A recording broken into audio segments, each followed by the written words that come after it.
Welcome to Classic Car Stories, where we feature stories about people and their love of classic cars.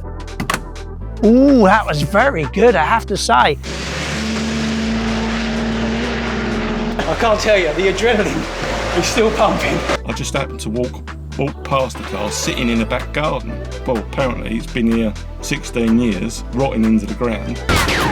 So, do you often get shot at? Yeah, all the time.